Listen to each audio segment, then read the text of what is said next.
Let's go to NewsNation's Joe Khalil on top of the story, live tonight on Capitol Hill. So these are members of the House of Representatives, Joe. So, how are they unable to get access to these records? Well, that's the frustration on their part. Largely after, as you mentioned, David Grush, other whistleblowers came forward. A lot of these members, this group, they call themselves the UAP caucus.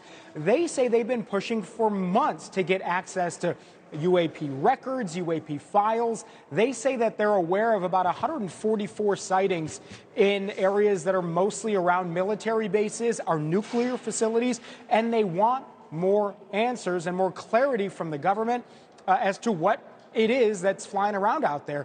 Now, they say it's the intelligence community that's really pushing back and blocking them from getting the access that they want, even as elected members of Congress. And they say that the intel community, they even dropped the CIA's name directly, and some other fellow members within the House on the Intelligence Committee, they say, are simply not allowing them to get the access that these members think they should be getting. One member, Jared Moskowitz, I think summed it up, the frustration of the entire group, when he basically said that in the absence of information, that's when you've got conspiracy theories and all of those types of things. He says, if there is nothing to be seen, why is it that we're getting stonewalled time after time after time? And without jumping to the conclusion that this is, little green men out there, if this is China or Russia or even perhaps CIA technology the U.S. government or Congress doesn't know about, or if it's something otherworldly, the fact that these things are flying over our nuclear facilities should concern them. And these members of Congress say they need to be let in the door. So as I understand it, what these guys now are trying to do is they want to insert an amendment into the big annual defense bill. What would that do? What would the effect of that be if they're successful?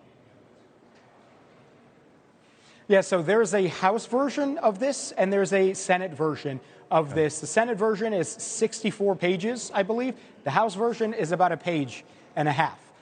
So they have some reconciling to do. But in effect, what it would do is mandate disclosure in a number of different ways. It would make sure that if there are any records dealing with UAPs, UFOs, or the language in the Senate version says non-human intelligence, then those types of records in some form or another would have to be disclosed to members of Congress when they want them. We heard Tim Burchett, one of the more vocal members in this group, also say he tried to get an amendment to the FAA bill that said if you're a commercial pilot and you end up encountering a UAP, a UFO, which does happen, there are records of this, those records need to be made public for Congress. He says he was blocked by the intel community in that effort. They're trying, I imagine, to regroup and do something there as well. So they're trying a number of different avenues, Connell, to get the access that they are now being denied and sort of write their own access into the law. So we'll see in the next couple of days here if they're successful in doing that. Thanks so much for watching. Go to joinnn.com to find NewsNation on your television provider.